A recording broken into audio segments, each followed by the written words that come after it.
Ji, we are doing question number 8. A motorcyclist, a motorcyclist stunt rider moving horizontally takes off from a point 1.25 meter above the ground, landing 10 meter away as shown. Acha, height is given. Height will become the vertical displacement, and the horizontal displacement covered is also given. Acha, what was the speed at the time of takeoff? Now, the important point is it takes off horizontally. If it takes off horizontally, then this is the situation.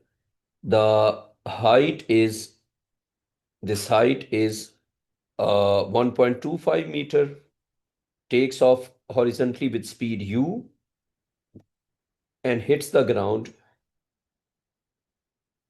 after traveling a distance, horizontal distance of 10 meters. Now, basically, we will use vertical distance to calculate the time, and that time will be used in the horizontal part. फर्ज करें आप confuse हो गए कि horizontal से solve करना है या वर्टिकल से सॉल्व करना है, तो थ्री वेरिएबल्स का रूल यूज कर लेते हैं कि जिसमें थ्री थिंग्स गिवन होंगी उससे सॉल्व करेंगे। देखें, अगर हमें फाइंड तो हॉरिजॉन्टल वेलोसिटी करनी है। अगर हम हॉरिजॉन्टल की इंफॉर्मेशन लिखते हैं और हम वर्टिकल की इंफॉर्मेशन लिखते हैं, तो we have u horizontal, that is u, and that is to be calculated.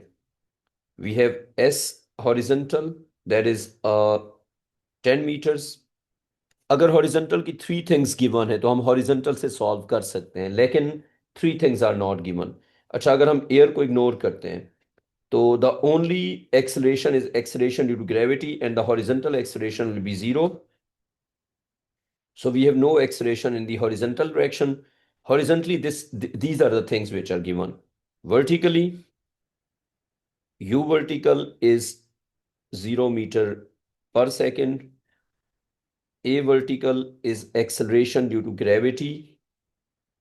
That is 9.81, and vertically downwards.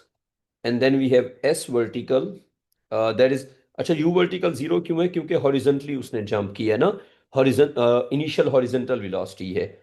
S vertical is negative. अच्छा, एक चीज, अगर हमने जी को पॉजिटिव ले लिया तो हम डाउनवर्ड्स को फिर पॉजिटिव ट्रीट कर रहे हैं ना, क्योंकि जो जी का साइन होता है वो डाउनवर्ड्स डायरेक्शन को रिप्रेजेंट करता है। अगर हमने जी को पॉजिटिव ले लिया है तो डाउनवर्ड्स को हमने पॉजिटिव ले लिया। अच्छा, एस वर्टिकल इज +1.25 मीटर्स, ये भी डाउनवर्ड्स और ये भी डाउनवर्ड्स। अब हम वर्टिकल से निकालेंगे टाइम। अब टाइम जितना हॉरिजॉन्टल में होता है उतना ही वर्टिकल में होता है, तो हम वर्टिकल से टाइम निकाल के उसको हॉरिजॉन्टल में यूज करेंगे। S vertical is equal to u vertical into time plus half times a vertical into t square. अब अगर हम इसमें वैल्यूज पुट करते हैं तो एस वर्टिकल हो जाएगा 1.25, यू वर्टिकल हो जाएगा 0, हाफ टाइम्स ए वर्टिकल हो जाएगा 9.81, और साथ आ जाएगा टी का स्क्वेयर। तो बेटा ये बन जाएगा 1.25 is equal to half times 9.81 times t का स्क्वेयर। तो टी का square is 1.25 into 2 divided by 9.81, और इसका ओवरऑल अंडर रूट करेंगे तो हमें टी मिल जाएगा। तो t will be equal to, अगर हम यूज करते हैं कैलकुलेटर, तो ये बन जाएगा under root of 1.25 into two, और डिवाइड हो गया जी ये 9.81 से। तो इस तरह हमारे पास जो आंसर आ रहा है ये है 0.5048, 0.504818, और इसका यूनिट हो गया सेकेंड्स। ये हमें जो टाइम मिला है ये हम हॉरिजॉन्टल में भी यूज कर सकते हैं। अब हम हॉरिजॉन्टल वाले पार्ट को सॉल्व करेंगे। तो हॉरिजॉन्टल वाले पार्ट को अगर हम सॉल्व करते हैं तो ये आ जाएगा s horizontal is equal to u horizontal into time plus half into a horizontal into t का स्क्वेयर। ये सेकेंड टर्म हम ना भी लिखें तो इट्स ऑल राइट, क्योंकि ए हॉरिजॉन्टल 0 है। तो S horizontal equals you horizontal into time, और ये सेकेंड टर्म तो है 0। अच्छा, अब हमें क्योंकि चाहिए यू हॉरिजॉन्टल, तो इसमें से हम कह सकते हैं कि u horizontal will be equal to s horizontal into time that we already calculated. तो s हॉरिजॉन्टल हमारे पास है 10 मीटर्स और टाइम हमारे पास है 0.5048।